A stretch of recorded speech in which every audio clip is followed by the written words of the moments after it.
And we're here, episode 9 of the Off and Turn 1 podcast. Usual, yeah, 9999. Anyway, usual suspects here tonight. We've got Joe Hutchins and his special guest, Scott Ramler. He's going to be here joining us with this recording here. Let's go racing, you bunch of hot dogs. There you go. That's the title of this week's episode because we were just in Martinsville this week and on the NASCAR side of things. And of Who course, ate the most? Who ate the most hot dogs? Well, one of my buddies that works for. He's a fan of those Fizzy Glizzies. Oh my god. One of my buddies that works for Front Row, he ate 31 between Friday, Saturday, and Sunday. Good God. 31. Hey Rob, you need to pump up the numbers. Yeah. Yeah, we need the big guy to defeat that record. Of course, we have Formula this week in Japan at Suzuka. Scott's going to talk about that. But we'll get to that in a moment. But I just wanted to dive right into the question of the week, get both y'all's opinions on this one. With this break between St. Pete and Long Beach, of course, I'm not counting the little $500,000 challenge because that's not a points race. Do you think IndyCar has a scheduling problem, and where do you think the series should race? Obviously, we're not going to count Texas because that's off the schedule, but we could count it. But what other places? I mean, obviously more ovals, but where do y'all think IndyCar should race? Scott, go ahead. I would say anywhere and everywhere. I mean, this package is, in my opinion, I love seeing the oval racing on these packages with the IR18. And to see them just have this massive gap at the beginning of the season. Their first race, they filled a little bit of the air with the $1 Million Challenge, but we're still how many weeks off between points races? You have St. Pete, which continuously just puts on this fantastic show, gets everyone hyped for the season, and then nothing for the longest time. You capture everyone's attention, and then you lose it just as quickly because you have such a huge time gap. I mean, hell, start looking around. You can go to a bunch of different places. Texas was obviously going to be my one. You said exclude Texas, but it's right there. It's in the southern part of the U.S. You can make that work pretty well. You could go to Charlotte, even, depending on the weather. It'd probably be a damn cold race, but that would probably be entertaining, whether you decide to run the road course or the oval. IndyCar's not going back to Charlotte. Sorry, they killed people there. Yeah, they seem to do that a lot everywhere. But beside that point, I mean, auto club's no longer a thing, which really sad point. But there's so many tracks in the southern U.S. You could go to Road Atlanta would be one for me to say, because one, it's right down 85 from me here in South Carolina, so that would be a fairly easy race for me to go to. It'd be my first time at the track, so I would absolutely go to that. What are your guys' thoughts? If we want more ovals, obviously we'll go ahead and include Texas because that's there since auto club's no longer a thing. Probably can't go to Michigan this time of year. Probably be a little cold, but they should go to Michigan at some point during the year. They don't have any 2-mile D-shaped ovals. I get it. It's dangerous, but you know what? They signed up for the damn thing. You signed a contract to go race, so they should be able to go. I'm tired of these series catering to the drivers. Go to a damn super speedway. Go to Michigan. Go to Pocono. Go to Homestead, for crying out loud. I get it. People die. You know what? It's part of the sport. It is. Unfortunately. You signed up to strap yourself to a fuel tank that travels 240 miles an hour. What did you expect to happen?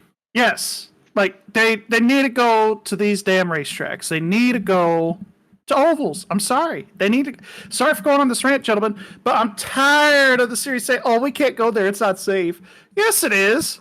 The cars can only be so safe without putting damn fenders on them, and putting a roof over their head. Come on, go to a racetrack. We should not have an 8-week break between the first race and the second race of the season. I get it. Texas, woo, it's off the schedule. Okay, you literally could have put something there, but we're too dumb to do that. We'll just have a doubleheader at Milwaukee instead. And that's no disrespect to Milwaukee. But you got to put something there. I'm tired of these doubleheaders at ovals. Got to do something. Okay, you ready for mine? Let's hear it. You have Chicagoland that you could run at in the spring. It's not that cold, right? They can find some time. Buy the track from NASCAR. Kentucky, Kansas. You have Homestead, right, in Florida, right? There's no excuse there. Let's see. You could see. This is the thing, all right? They're trying to get back to a traditional IndyCar schedule, which I'm fine with. Okay, mix it up, ovals, road courses, street courses, whatever. Right? But I'm looking at probably the most diverse schedule that any open wheel American series has ever ran on, right? Which was the 1999 Kart World Series. They started at Homestead on an oval. They went to Motegi on an oval. Long Beach, Nazareth, Rio. That's a trapezoid, for God's sakes. All right? Gateway, Milwaukee, Portland, Cleveland, Elkhart Lake. There is a plethora of tracks. I'm not going to continue because there are a bunch of them that you guys have already named. Alright? They screwed the pooch pretty hard, leaving this big of a gap. They tried to make it up to us with we're going to have an Indy 500 test. We're going to leave it open to the fans. We're going to broadcast it. Right. You've been doing it for years, guys. Alright? You had a really good St. Pete outing, and then you went and did this bullshit $500,000 fucking race, alright? And you have nothing, alright? Throw the number one race that they could have thrown in there, alright, and alleviated the 6-week gap between cars on track would have been Homestead. That is the number one definitive track they could have thrown on there. And I will tell you right now, I probably would have been there. Because IndyCar's on an oval in Florida, I would have made I would have gone.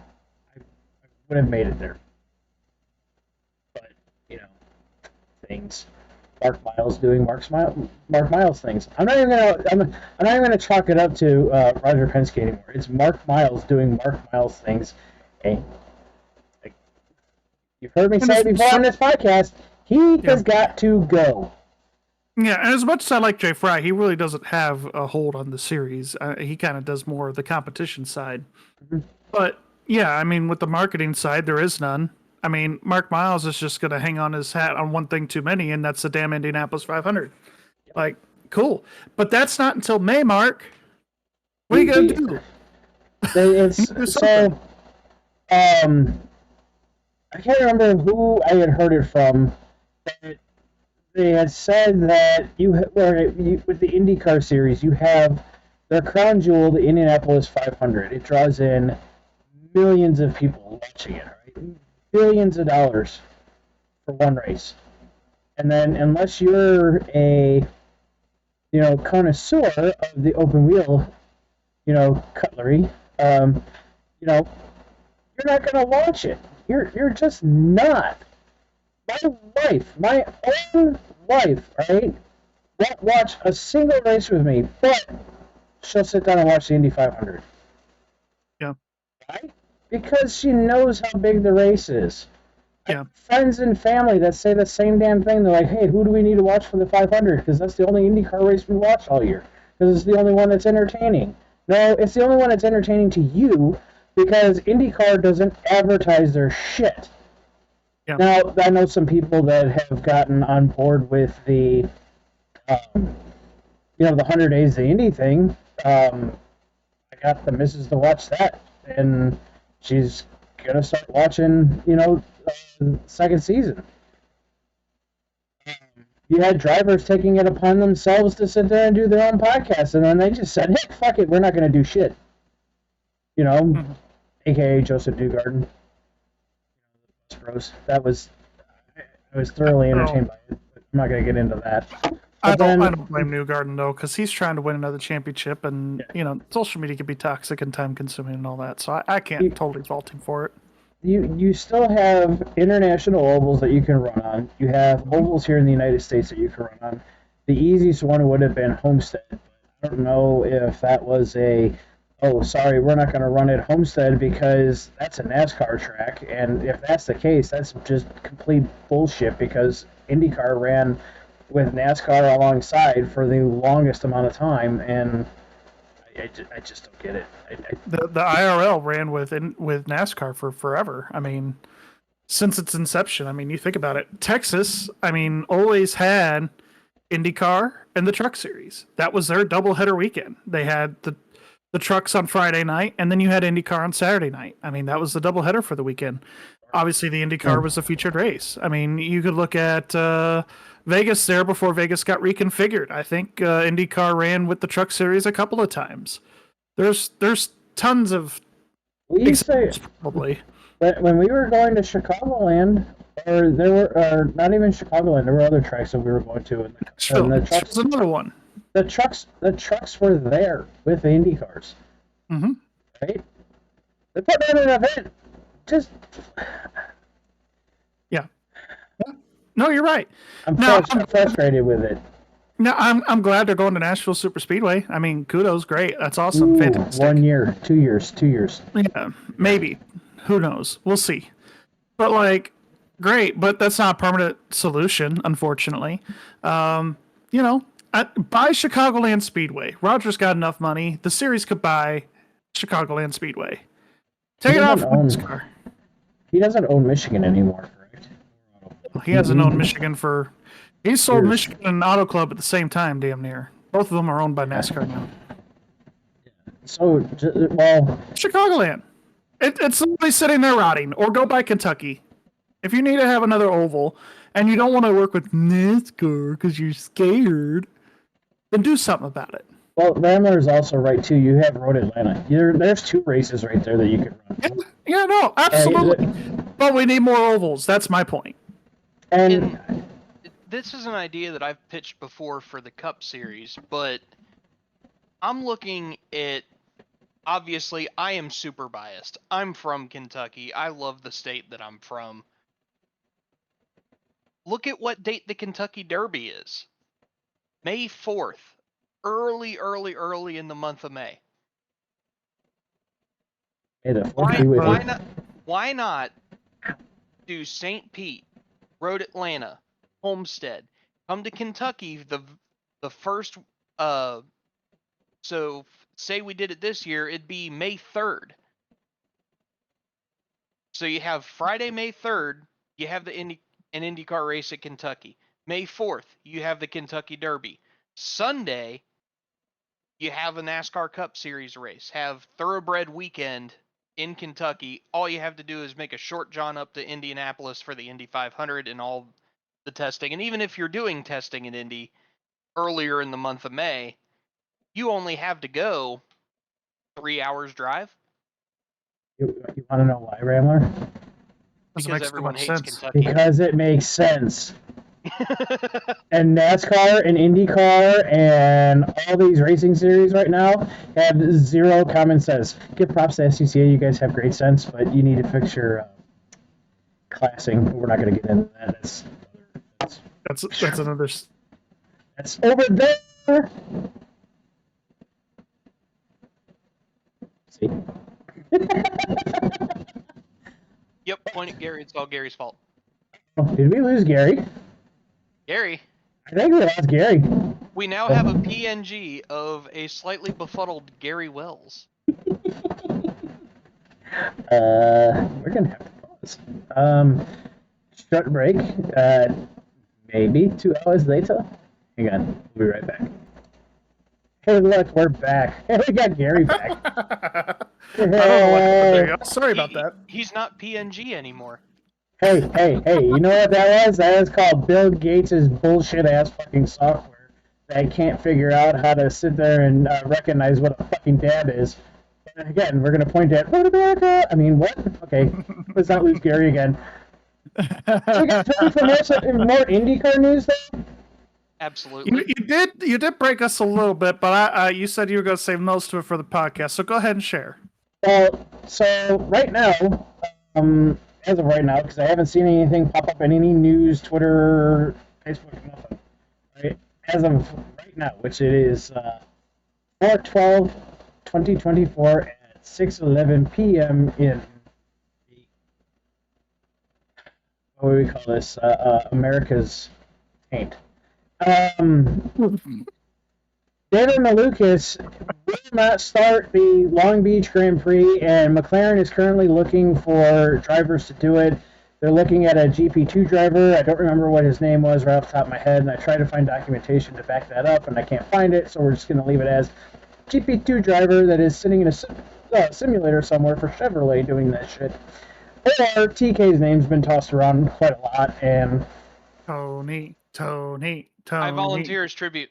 And, you know, some emails may or may not have been tossed around about getting Rambler into a car, but I don't think they make a IndyCar seat in size XXX. So, you know.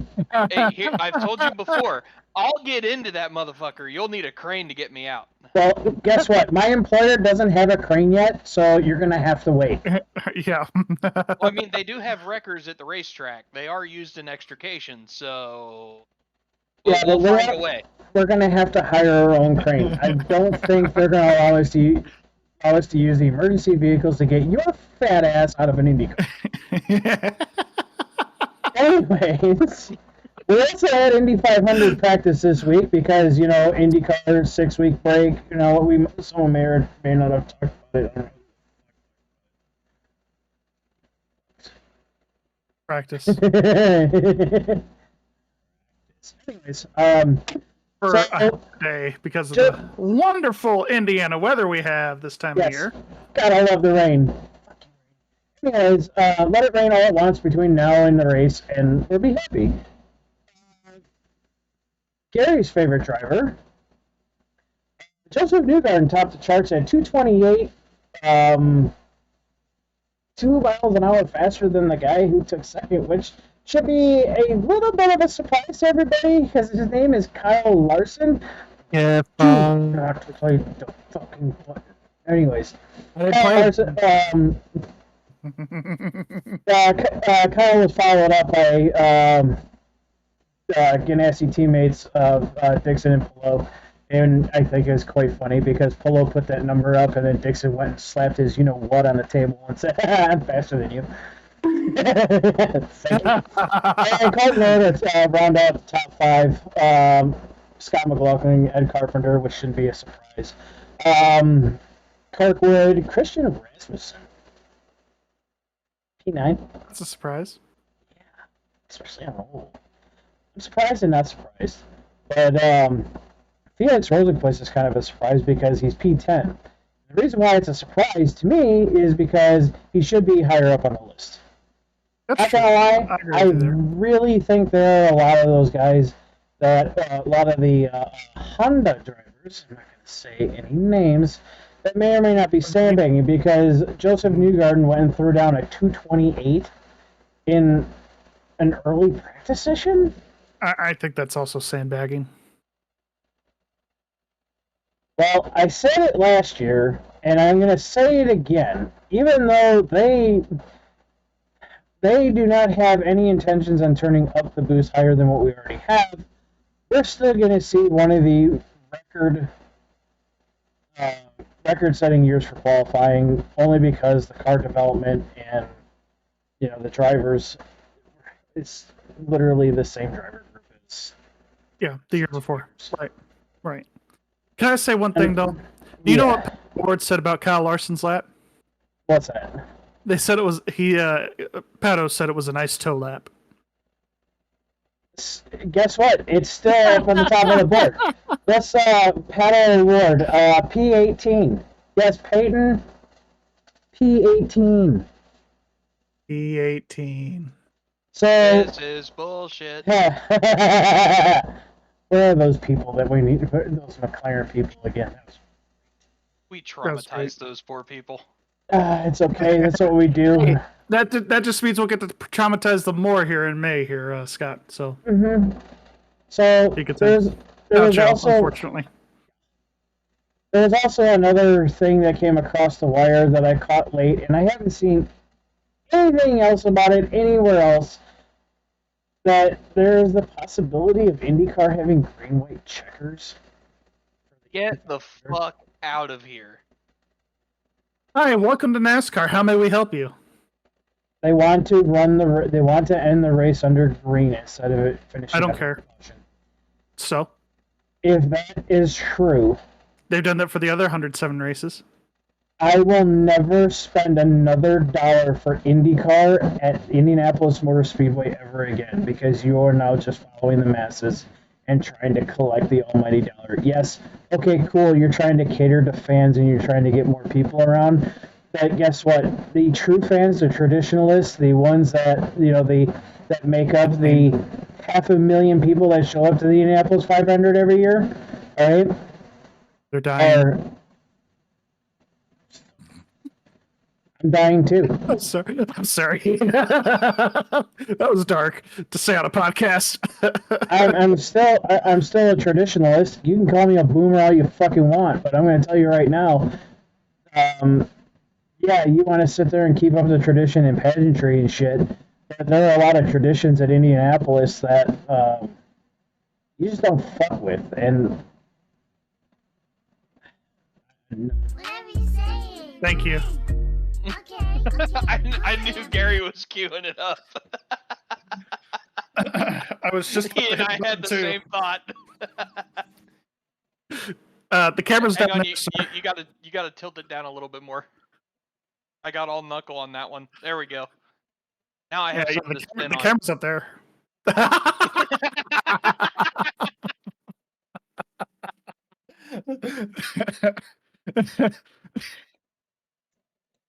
oh, Dad didn't get to take his nap, and now it's gonna be fucking everybody's problem. yeah, so that was a rumor. I haven't heard anything. So if I see anything or hear anything, I hope it's just a rumor. I'm hoping it's a rumor. I'm hoping it was just satire that somebody posted. But if I hear or see anything, I will sit there and absolutely fucking belliger the IndyCar series the next podcast. So be on the lookout for that. Joe losing his fucking mind because Mark Miles got to suck the dick of fucking NASCAR. But oh shit, did they say that out loud? I think I did. Let me say that again. Mark Miles sucks dick. Anyways, continue. I'm In done with other IndyCar. news, we've just gotten an email that says Joe Hutchings has been banned from all IndyCar activities, practice, race, and qualifying. Wouldn't be the first time. Oh man. All right, I'm done with fucking Wouldn't be the first IndyCar. time. What do we got next on the Let's move docket? on. We have got Formula One. Formula. Suzuka. On. Yep, Formula. Get the sound, please. Formula. Okay, perfect. We have that coming up right now, and we're going to throw it to Scotty Ramler. Talk to us about Japan. Well, we got a nice little taste of things in Australia. We had the Red Bulls having their first mechanical issue in almost 2 years. But in Japan, they made the flight overseas, and everything's back to normal. Max Verstappen led pretty much from lights out to checkered, but we did have a little bit of excitement in turn 2, lap 1. They actually made it through turn 1 this time, so good on them. But turn 2, not so much. You had the Honey Badger Daniel Ricciardo keeping an eye on, I believe it was Lance Stroll, after he got an absolutely abysmal run off the line and a very, very slow run through turn 1. Was getting taken 3 wide by one of the Aston Martins, like I said, I believe Lance Stroll, and Alex Albon in the Williams, who got a lightning start and was looking to pick up quite a few positions just within the first few corners. Albon went to move track right, was all the way over on the paint, and Ricardo just happened to be looking in the left mirror and trying to give Lance Stroll some room. That ended up forcing Albon off the track, puncturing Ricardo's right rear and sending both of them into the turn 2 wall and bringing out a red flag. Both of their days were done. I really feel for the engineers and the chassis builders at Williams, because between Logan Sargent and Alex Albon, I could not imagine the millions upon millions of dollars of damage. Gary, don't play it. Millions and Oh, I hope you played the right one. millions of dollars of damage here. Hey, it was the right one. Thank God. I learned not to play the one with the red siren on it. Just the number of wrecked cars, and it's not from any one individual driver. They're just alternating their bad weeks, and it has just been an absolute crapshoot. We haven't seen a junk fest with a single team like this since Danica Patrick was behind the wheel of a Cup car. Or HSR at Daytona? It's sad. It's really sad. Or HSR at Daytona, specifically Joe. I wasn't on HSR. I was on 5280 SimSport. Thank you. Got wrecked by HSR. You still got daled pretty well. I mean, we made a meme out of it and everything. I was on the Couple podcast memes. this week. Yeah, you missed it. Such a glorious thing Mr. Krim put together. But anyway, after that point, we had some really interesting racing with tire strategies. There was a bunch of bouncing back and forth between McLaren, Ferrari, Mercedes, and Red Bull with Race for second Sergio. place. Yeah, the race for second place was fairly interesting. Sergio Perez opted to follow Max Verstappen's tire strategy, which ended up putting him way back in the field on a softer set of tires than everyone else around him. Now, this has got to go out to the Red Bull engineers. Those things just do not use tires. They don't. So they were making the mediums last as long as most of the other teams were making the hards last, even on the absolutely scorching Suzuka track that they had this weekend.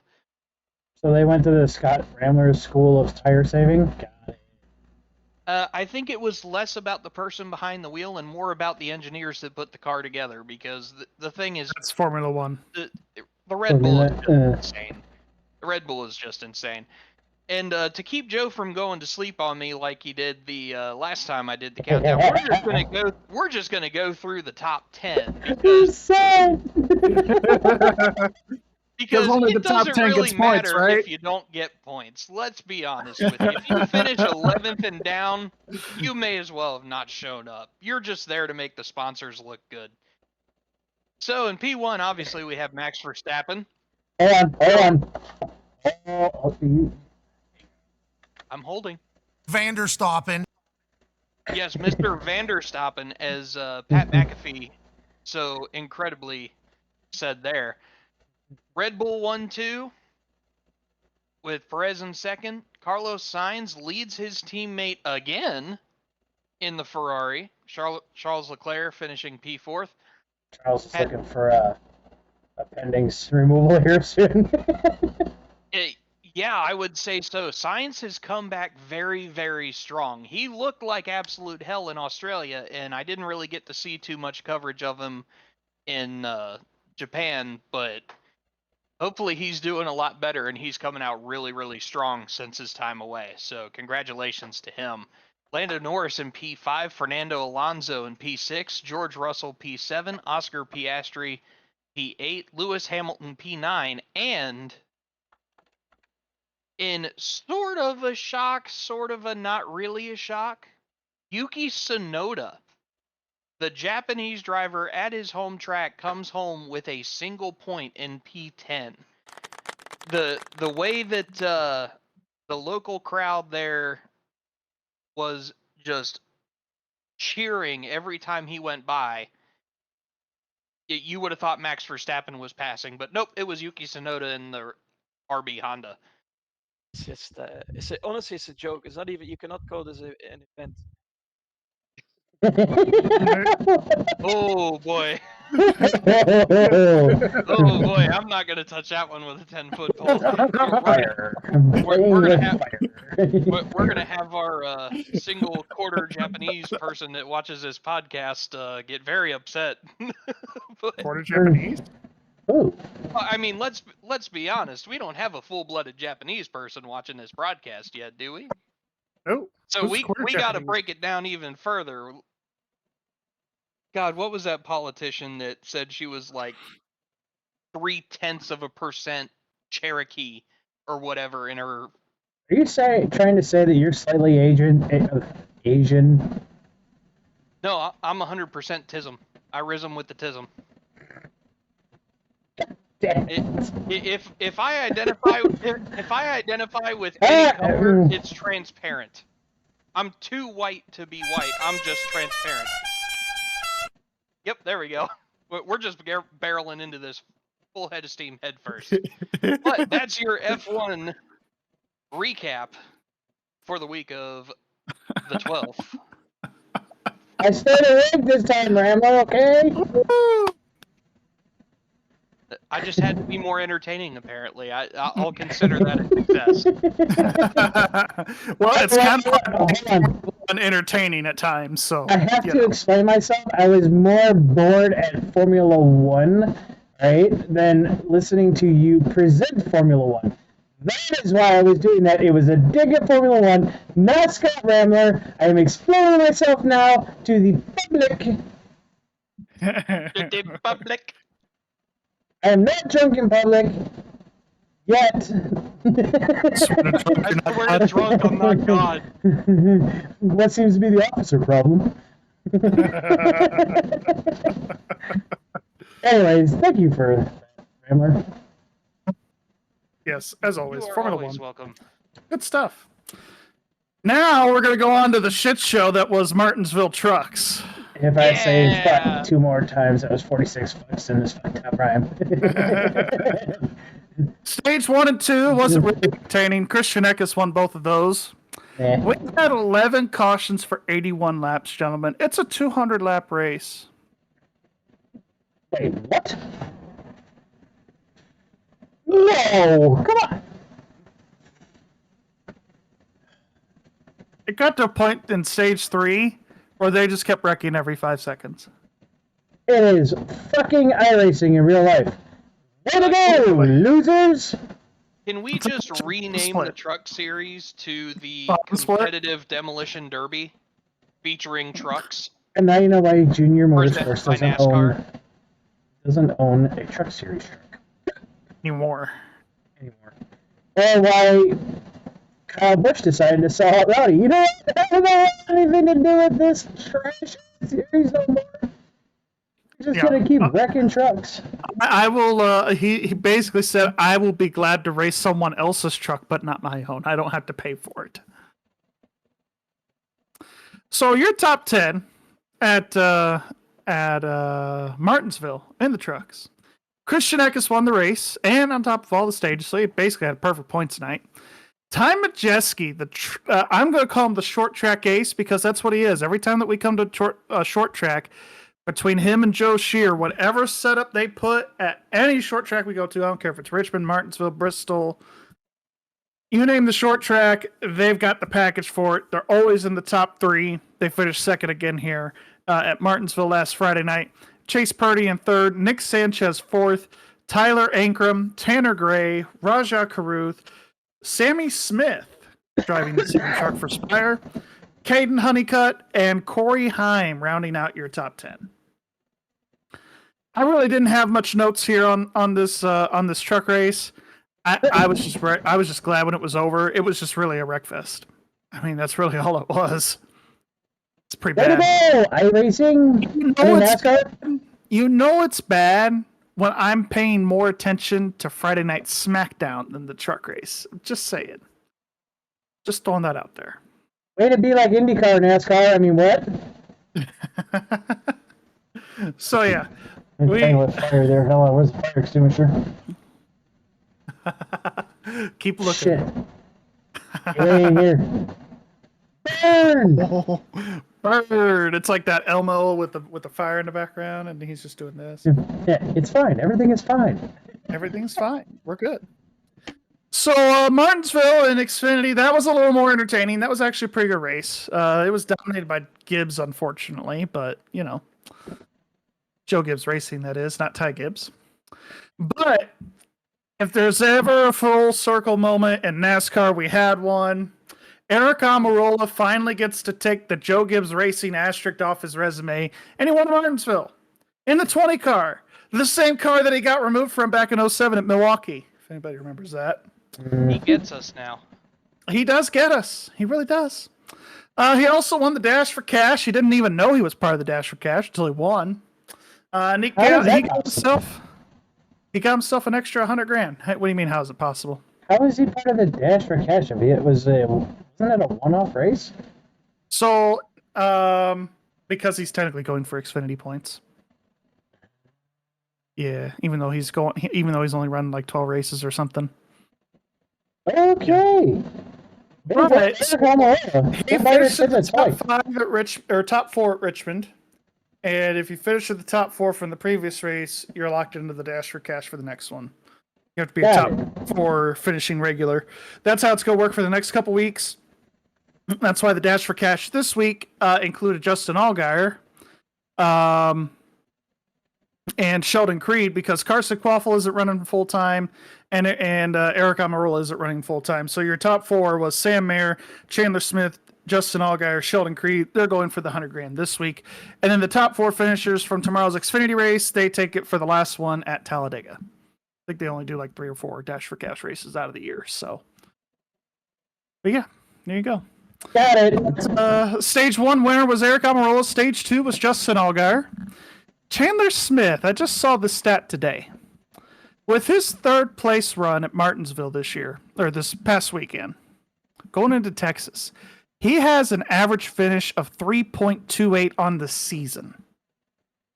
And you got to think of all the races we've gone to, all the different times at tracks, 3.28. That's his average finish of the season so far. Alien? I'm just saying, he's pretty good. It's pretty good. Carson Quaffle finishes 4th in his NASCAR Xfinity Series debut, driving that number 88 car for Junior Motorsports. Between Bubba Pollard and Carson Quaffle, they have an average finish of 5th so far this season. That 88 team does. Way to go, Mr. Pollard. Yeah, they did really well. Josh Williams finally gets a lead lap top 10 finish with Colleague Racing. He finishes 10th. In the number, I think it's the number 11 car. Yeah, number 11 for Colleague Racing. So your top 10 results. Yeah, congratulations, Josh Williams. Your top 10, Eric Almirola, Sam Mayer, Chandler Smith, Carson Quaffle, Justin Allgaier, Sheldon Creed, Cole Custer, Sammy Smith, Jesse Love, and Josh Williams. And I believe that's damn near, except for Daytona and Atlanta. I think Jesse Love's basically been in the top 10 in every race he's run this season. So kudos to Jesse Love and that 2 machine. Now we get to the Cup race. I wanted to save the most controversial thing for last, talk about the short track package, because I know Scott's got opinions, Joe's got opinions, but before I went to that, I wanted to hear y'all's thoughts on Xfinity. I thought it was pretty good. It was all right. It was all right. It was on in the background, but you know, it was there. It was a big weekend. I'm going to apologize. It was WrestleMania 40 this past weekend, and we were watching WrestleMania and NASCAR at the same time. I tried to multitask, and what I could catch was every time Gary would say, "Oh, shit, no." So yes, going back and looking at some of the highlights, yes, the Xfinity package is where it's at right now for a driver's car for NASCAR. Why don't they just rebody a couple of those cars and say, "Good car," and sit there and run those? And have 900 horsepower. Fuck this next gen shit. This is a road racing car, folks. I know this. I've seen one of those. Ugh. Yeah, I don't understand the whole departure that they've done with the next gen car. Mhm. I mean, they have all of these talking points Mhm. that they've gone down through. They've tried high power, low down, or high power, low downforce, high power, high downforce. Now we get low power, low downforce everywhere. They just keep doubling down on the worst ideas for these cars. For a short track car, give them all the power they want. Throw it back up to 850. Denny Hamlin has said this on his podcast. It costs the same amount of money to build an engine for the NASCAR 670 550 package that it does to just run without the tapered spacer and do 850 horsepower. Yeah, and that is because of the engine rules. So he kind of went into depth a little more, and I'm just going to double down on it from his podcast. Basically, he was saying that with the engine rules they got, because they have to run the same engine twice in a season, so they got to run the same engine 2 times. They seal it off in between, whatever. So they have 18 engines for 36 races. So basically, from what Denny was saying, since we've gone to that format of the 18 engines for 36 races, the engine bills are the same. No matter how much tapered spacer you want to put on to cut the horsepower out, it's going to be the same. Even Chase Elliott has said they're not running the engines efficiently. These are the most inefficient we are running these engines by bogging them down on the horsepower. So, I mean, if they're not saving any money and they're basically spending more money to get an extra 2 or 3 horsepower than they would looking for an extra 15 or 20 horsepower. They're spending more money on getting less horsepower or trying to find that 1 or 2 as opposed to finding that 20. So I think NASCAR needs to do something about it. Just, take damn spacers off. If the parts are the same and they have the same durability from one horsepower range to the other, why not just run it as is? Sure. I mean, it could make the racing more strung out. But, I mean, not every single race is going to be 5 wide to the finish line. I have a question. When's the last time NASCAR exploded a motor on track? Joey Logano. It was the last year of the Gen 6 era. Okay. So 2021. So they have yet to blow up an engine in these next-gen cars? Basically. Well, I mean, everything else was failing beforehand. You had the door panels catching fire, you had the side skirts catching fire, you have tires falling off, you've got the Goodyear Eagles wearing all the way to the cords in 20 laps. Like, you're putting the drivers in a position like, okay, I can't even use what you're giving me, even though it's low power, because everything else on the car is going to fucking fail. Yeah. So NASCAR, and okay, so you guys remember the whole COT bullshit where they tried putting GT spoilers on fucking cars? Yeah, Yes, I do. And ironic and they ended up mid-season saying, "Nah, we're done with this shit," and ended up putting a spoiler back on. Yep. Mm-hmm. Okay, cool. Get rid of these cars. There are teams that still have Gen 6 cars. Run a Gen 6 race. Watch how many people watch that race. Do it. Do it for the All-Star race. There you go. North Wilkes-Barre, Gen 6 car. Boom. Done, over with. Even better, do a multi-class race. Have half the field run next gens, half the field run Gen 6s. All right, and the Gen 6s run backwards. Got it, Tony Stewart.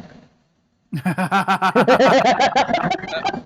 was gonna say make it even better. Like set like a certain horsepower range. You have the Xfinity, Truck, and Cup guys from the top 15 in points all on the track at the same time on an oval.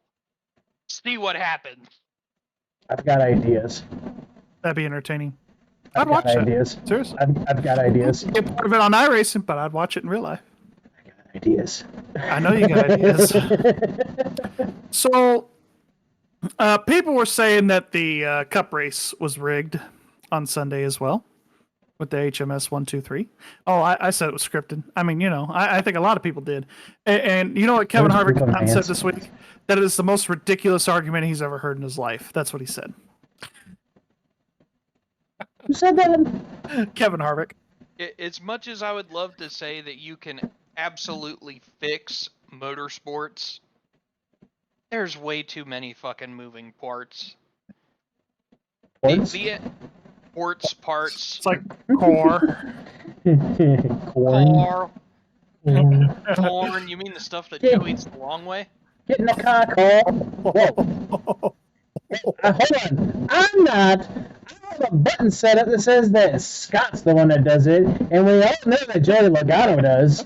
Ladies and gentlemen, you heard it here first on the Off in Turn 1 podcast, said by Gary Wells himself after I put the notes on the Google Doc, Oh, yeah. that Hi. Joe eats corn the long way.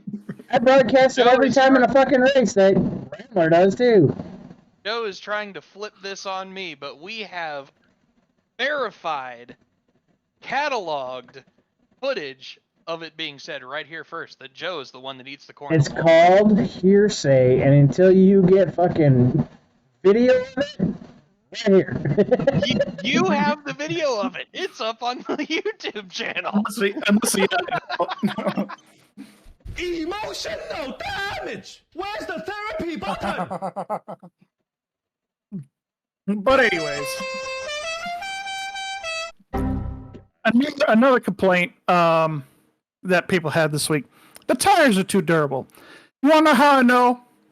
Joey Logano lasted 180 laps.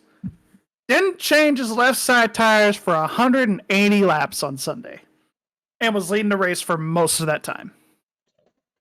Tires are too hard. Which is a wild. You wouldn't have seen that Just- 15 years ago.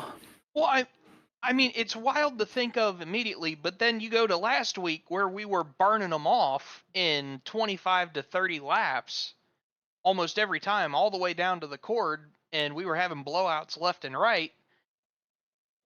Goodyear's got to get on top of this shit. They're either wearing way too fucking fast or they're not wearing at all. Yep. No, you're exactly right. Like, this entire season has proven that Tony Stewart was not joking when he went off on his tirade at the 2008 Brickyard 400, That was saying in Atlanta. that Goodyear or Atlanta. Oh, I thought it was in Indy. No, it was Atlanta. But then again, Tony Stewart's been outspoken about Goodyear for a very, very long time. Very long time. The But best buds now. They're proving him right. Yeah, I've said forever that they need to switch from Goodyear to Firestone or something. Hoosier! Huh? Hoosier! Hoosier. Hoosier, yeah. Hayden! Yeah. Michelin! Yeah. Oh my God, I could not imagine the Cup car on Michelin tires. Could you imagine a Michelin man blimp? That'd be fucking great. Somebody that's not Goodyear. NASCAR needs to make a change. And I think they need to make it sooner rather than later. But, I mean, Junior has also said this is past the time of panic mode for the next-gen car at these short tracks. There's a list of things, that we could do to fix this car. Anywhere from throw it away to reduce the width of the tires, like make the tires smaller, to give it more horsepower, to go back to the Gen 6 altogether. Don't do that again. I might leave. I said yeet. Yes, very much so. I don't know. I would like to see them go back to the Gen 6. If they want a limit on who can build the chassis, that's one thing. I get it. For the first 60 years of NASCAR, they had it to where, most teams would buy their chassis from Laughlin or other chassis companies that just built chassis. That's all they did. And then guys like Hendrick and DEI and a few other teams started hiring those people to come work for them to build their chassis on their own time. Like, that's all they did was built chassis for that team. So if they wanted to go back to that and go back to the way things were for the first 75 years of NASCAR or 72 or whatever it was, then that's one thing. I would get that. I understand it. But they've got to do something about it. It's pretty crazy that, we're at where we're at right now. You fixed something that wasn't broke. Good job, Jim France. No, that's Brian France. They're all alcoholics, so I'll say France. They started a motorsports league off of moonshine. You're probably not wrong. But anyways, so we have that. Kyle Larson won the pole. Oh, by the way, this past weekend in Martinsville, Team Penske made their 6,000th start across all series. 6,000 start, Martinsville Speedway, NASCAR Cup Series. True fact. Mike Joy said it on the broadcast, and I have to believe Mike Joy because he knows the shit about history. So, but yeah, Bubba Wallace missed the pole by 1/1000th of a second to Kyle Larson on qualifying day. And actually, So many jokes. He ran top 5 all day long, guys. That was the first clean race he's had all season. He gets a top 5. I mean, it shouldn't be a surprise to anybody. I know people want to hate on Bubba Wallace because things, but I mean, you got to give credit where credit's due. He ran a clean race all race and finished top 5. He races in NASCAR, and you don't stop criticizing his driving. His character, Pretty yes. much. His driving, not so much. Yeah, pretty much. So, of course, we know about the 1, 2, 3 for Hendrick Motorsports at Martinsville. Byron, Larson, Chase Elliott. That was your top 3. Bubba Wallace in 4th. Ryan Blaney 5th. Logano 6th. That's a Team Penske 5th, 6th. They were actually in the middle of a 23-11 sandwich with Bubba finishing 4th and Reddick finishing 7th. Alex Bowman 8th. And then you had the 2 Stewart-Haas cars of Priest and Briscoe 9th and 10th. Hold on. So, hold on. there you go. Yeah, Good job, pretty good sir. run for them guys. So, and they've been running pretty decent all year. But I do think, based on the rumblings, I would not be surprised if Tony sells. Would not be surprised a bit. But hey, here we are. And of course, William Byron won in overtime. And honestly, yes, the race was kind of crap because there was really nowhere to go. But at points, we did kind of see a second groove come into a little bit of a play at Martinsville. We don't see that very often. It seemed like there were 2 lines that you could run, but obviously everybody was down on the bottom for most of it. But Well, they took away the Chastain line. We need somebody to just drill out holes on the right side of the car and put a secondary suspension with some extra tires on there so that they can make wall riding possible on these cars without damaging them. Didn't Cletus McFarlane try doing that at the Freedom Factory? I want to say that he did. As soon as it came out of my mouth, I was like, this has been done before, and I know it has been. Yeah, I wouldn't be shocked if it was Cleus McFarland that tried it somewhere. I think Ross Chastain actually joined him on that episode. That was Wouldn't doubt that it. was all because of the Ross Chastain and the ale melon. Yep. The ale melon at work.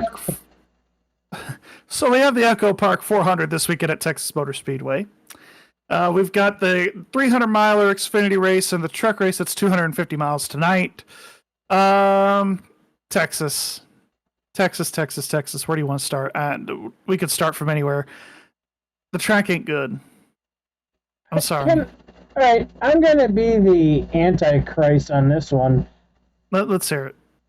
I actually like the fact that you have 2 different turns, right? And turn 1 is pretty difficult to navigate in any car. That's true. I actually enjoy running New Texas for some reason in an IndyCar.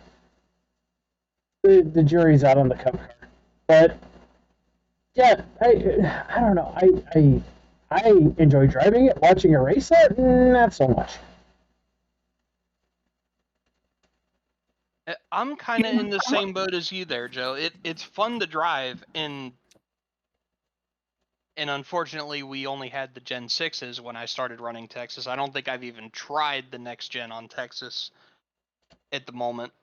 But You did an IndyCar and you ate shit. well, I have video. actually, new Texas has bitten me twice in the IndyCar. I And don't we know have why. video of I it. just have technological issues every time I go to Texas in an IndyCar. But We know his Achilles heel. Let's put him in The- Texas every week. How do you beat Ramler? Go to Texas. I will say, the thing that gets me is that the way that it drives in sim is just so vastly different than the way it drives in real life. IndyCars finally started putting on a good show there the past couple of years, And then said no more.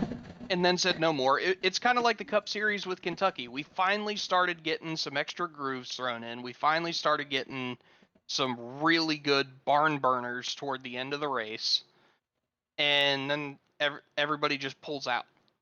Mhm. Is Texas now in a situation similar to what Kentucky was with the Cup Series with IndyCar? I think Where so. the decision was made multiple years beforehand saying, okay, we've been putting on absolute snooze fests here.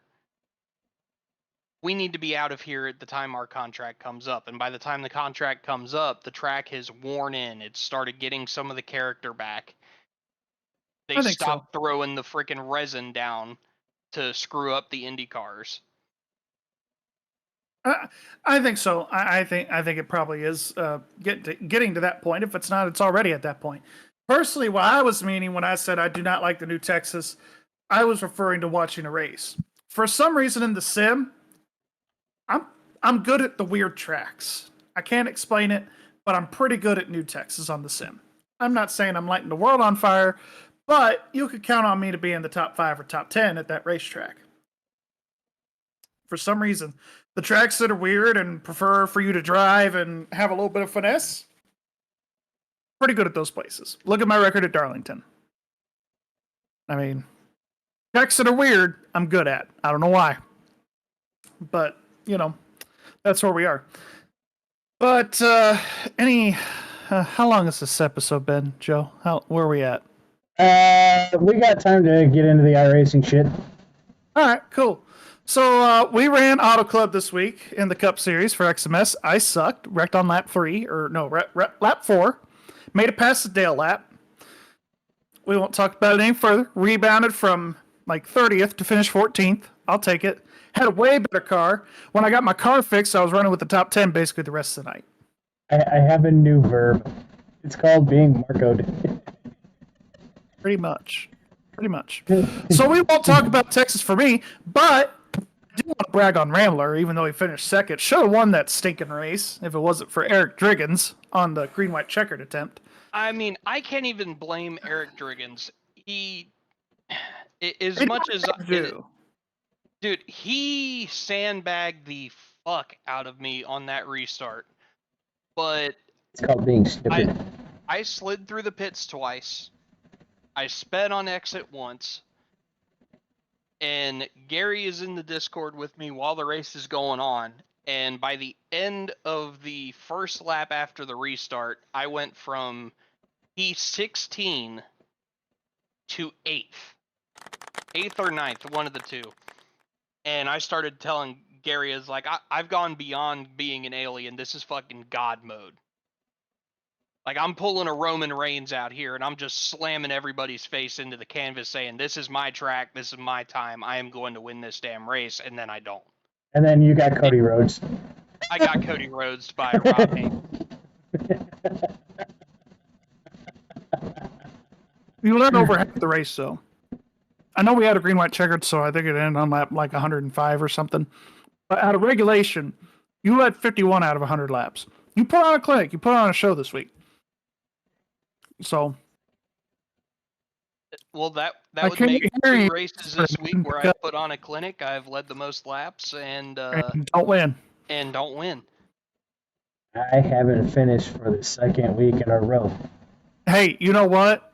Get good, scrub. We're gonna finish this week at Texas. I mean Richmond. We're gonna finish this week at Richmond. Okay. If I don't finish at fucking Richmond, I'm gonna fucking retire. He's gonna show up in Texas and be like, "Where the hell is everybody? Hold on." I'm gonna go trip. I need to Wrong track. Well, we're on Richmond this week for XMS. I just want to say, Scott, we are leading the Xfinity team points. Thank you for carrying the team on the Xfinity side and the Cup side for that matter, because I suck. Well, I can't say that I suck. I've just had bad luck to start the season. My But back hurts. I'm sure it does. I'm sure it does. I know how I feel at work. To War Eagle Racing. See what I did there? See what I did there? It's Craig Sadler, Run Sports, sir. War Eagle Racing. Anyways, I'm going to say the English version. So, Creek Sadler, just to give them credit, they are leading the Cup team points as of this week. So, kudos to them. They're doing really well. I saw on the Xfinity side, maybe this is true for the Cup side too. I didn't look too deep into it. But HSR and affiliates has swept the top 3. On the Xfinity side, and I think for the Cup side too, but I'd have to double look at that. But Oh no, we's in the shitter. On the Cup side. yeah. Xfinity side, though, we are killing it. I mean, killing it. We're doing a great job. And that's with Brandon winning the Daytona 500 for 10 last.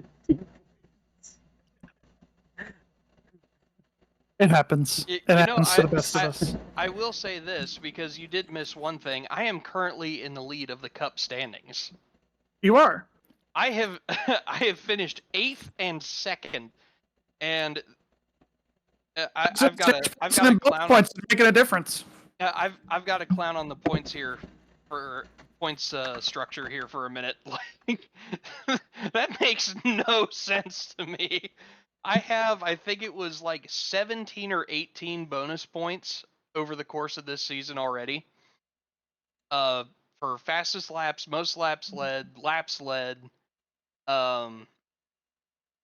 fastest lap, and then the really big one was And winning stage the dual race, and the stage points have put me over. Damn it, I want a checkered flag. I want to win a damn race. I should have had Auto Club 1. Sir, I would like to finish a race. I can finish sports car races. I can finish IndyCar races. I can't finish. Joe, I would love to help you, but I can't help you when you're on the other end of the field from where I am. That is true. I had Joe pass me. My damage was so bad at one point last week. And then I said, you know what? Screw this. Instead of trying to survive and be on the lead lap, I'm just going to go 2 or 3 laps down and fix my damage just so I can have some fun. And I had some fun coming out of the pits. I was racing Daniel pretty hard. I almost got up to lucky dog position when I was able to go back to 2 down, but And then you didn't died. happen. You got crimmed. I didn't die. I didn't get, well, yes, I did get crimmed for the waiver round, which it is what it is. Way to go, happens. Daniel. But I was pretty mad on the radio. I think I told Scott, I said, you know what? I hope Crim falls back to 15th. I just hope he falls to the tail end of the lead lap. And he basically did before the next caution came out. I will say though, when he was up there, he was holding his own. He was putting on a really good show up front. He is sneakily fast. When he's in the top 5, the top 10, you know he's having a good day, and he just keeps getting better. Like every week that he's on the sim and he's working on the NASCAR stuff and the oval stuff, like pretty much anything that he gets in, you just see the improvement every time that he's on track. He gets a little bit faster every time. That he does. I'm just there for fun. You are. So where are we at time-wise? Give me a time. We an hour? 2 hours? We're 5 minutes over. 5 minutes over. Okay, well, we're going to go ahead and end it then.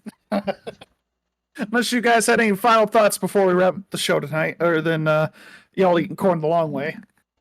Jesus Christ. Num num num num num. Gary eats a banana the long way.